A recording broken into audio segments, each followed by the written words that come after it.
right, so let's just jump right in. We were doing 1 through 25 odd, so let's start with number 1. It says solve the equation and check one of the solutions. And so here's where we get started. Again, they're jumping right into it, but we've done a little background study.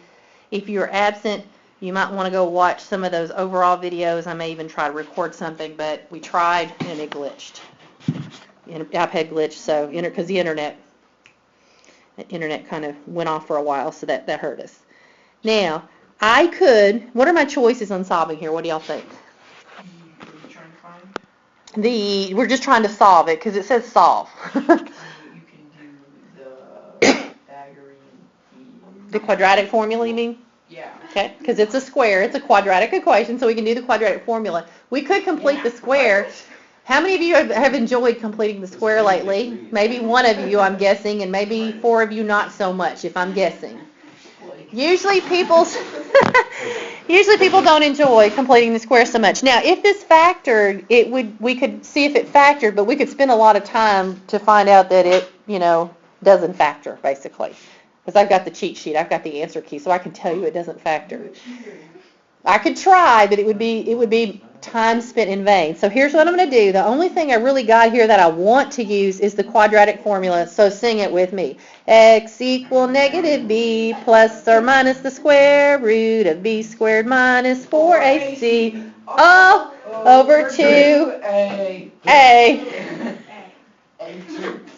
Okay, so now, remember, what I'm going to do is I'm going to make these little, and again, this is practice on what we were doing in 5.3, right? Isn't this what we were doing in 5.3? It's already been on your quiz, but here's, again, you're getting to practice it again. It's just your answers are not going to be nearly so nice. Some of you had trouble identifying A, B, and C, so let's do that. What is your A in this problem?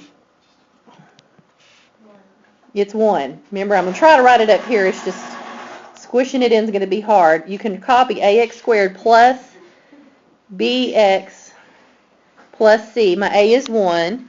What is my B here? Negative 14. Make sure you take that sign with it. And my C is 58. Now in 5.3, they didn't give you any that were going to turn out with negative numbers, but now they are, so you're still doing the same thing. It's just your answers are going to look a little different, and we're discussing those answers. It's basically what the gist of today is. So if I plug in B, it's negative 14 here, negative 14 here, and then your A is 1, there's an A there and an A there, and your C is 58. Okay, so now we've got to simplify this mess, and we simplify with what? Your calculator. Well, or we need to think PEMDAS, because some of you got a little off here on the simplification on this problem. Okay, remember, the whole top has to be done before you mess, and the whole bottom have to be done separately. Then you look at them. The bottom's easy, right? 2 times 1 is 2. The top takes a little bit more time. What's a negative 14? Positive 14, plus or minus. Now here's where I remember somebody, I don't remember who it was, messed up on the quiz. When you square negative 14, what do you get? You get negative 196. You get positive 196, right? Think about it. A negative, isn't negative 14 squared? I need y'all to focus instead of having side conversations. A negative 14 squared is a negative 14 times a negative. Isn't a negative times a negative a positive? C, okay. Calculator, make it negative then? Because you didn't type it in right. If you want to square negative 14 in the calculator, you have to put it in parentheses, and then you hit the square button. If you put negative 14 squared, the calculator is thinking PEMDAS. So if you were to just type in this, it says, oh, you want me to square 14 and then slap a negative on it.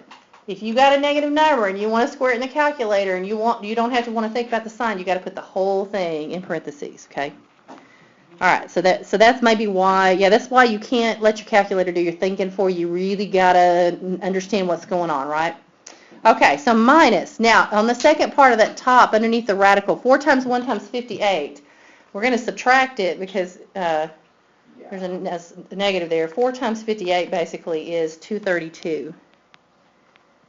Okay, is everybody taking notes? You should be taking notes. Okay. So now I have 14 plus or minus. Now underneath the radical, 196 minus 232. Negative 36. I got negative 36. I put 69. Over 2. This is what happens. Okay. Now, let's not lose our momentum here. Let's stay focused because it's hard to get off track and then go back and try to figure out what we were doing.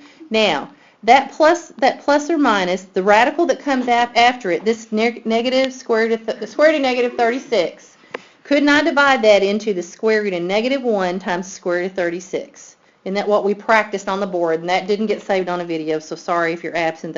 Sorry that we can't record it. It glitched on me. So, on the top, that's 14 plus or minus. The square root of negative 1 is I, right? What's the square root of 36? 6, right? So it would be 14 plus or minus 6i is what that simplifies to. And then on the bottom, we still have a 2, don't we? Now, we are not done because this will simplify a little more. I'm going to go to a new slide for that. 14 plus or minus 6i over 2. 14 plus or minus 6i over 2. Did I copy it right? Yes. Okay, we don't want to get off, and that's sometimes what happens. Okay, now, since there's a 2 on the bottom, that 2 will divide into both of the numbers on the top. So here's, you gotta reduce this. You can't just leave it the way it is. It would be considered improperly, answer given to you. Think about it this way. There's a couple ways to think about it. You can kind of pick what you think is going to work for you.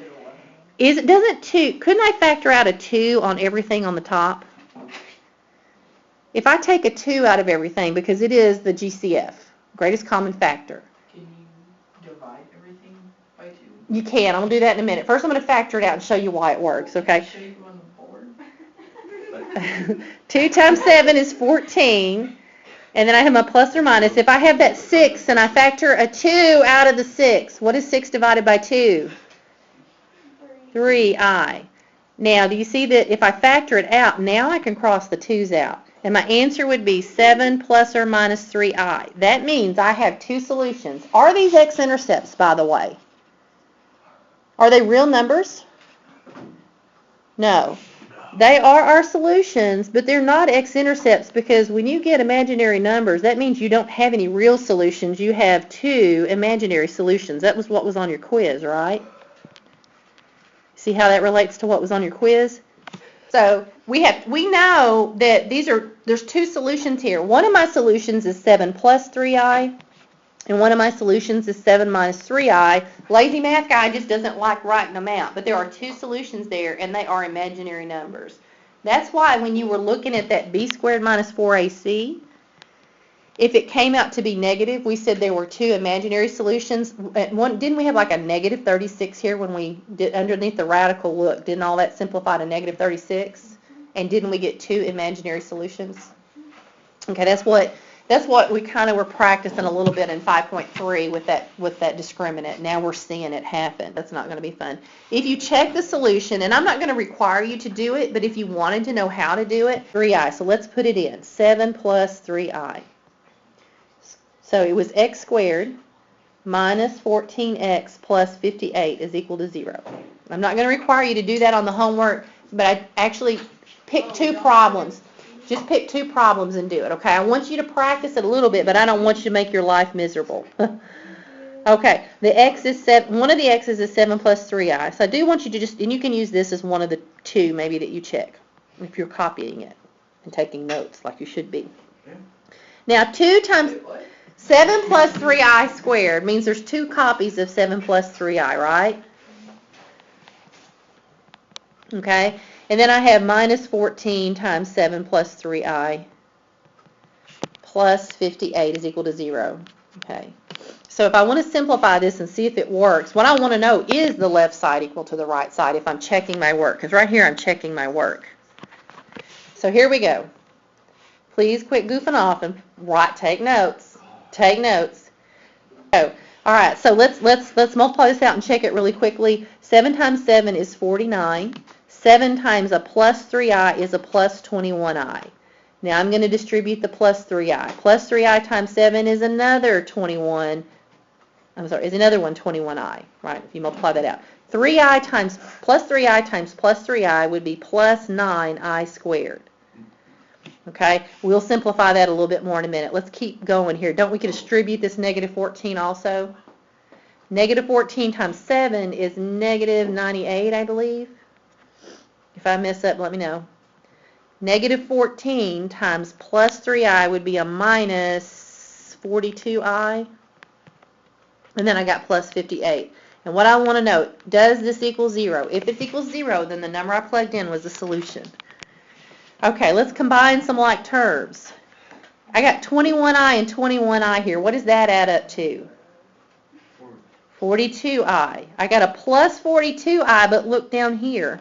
I got a minus 42i. What's going to happen to those 42i's? They're going to cancel out. So now I've got 49 plus 9i squared, and we'll deal with that one in a minute. I want to do that on a separate step. What's negative 98 plus 58? Wouldn't it be a minus 40? Is equal to 0. Okay? So now, let's deal with this I squared. What is I squared equal to? On your paper, what did you put? I squared is equal to? -1. Negative 1. Let's plug it in. So it's 49. 9 times negative 1 is a negative 9, or a minus 9, minus 40. We're still trying to see, does that equal to 0? If it does, it's a solution. What's 49 minus 9? 40. Minus 40 more is 0. Hey, it worked. That's a solution. We did something right.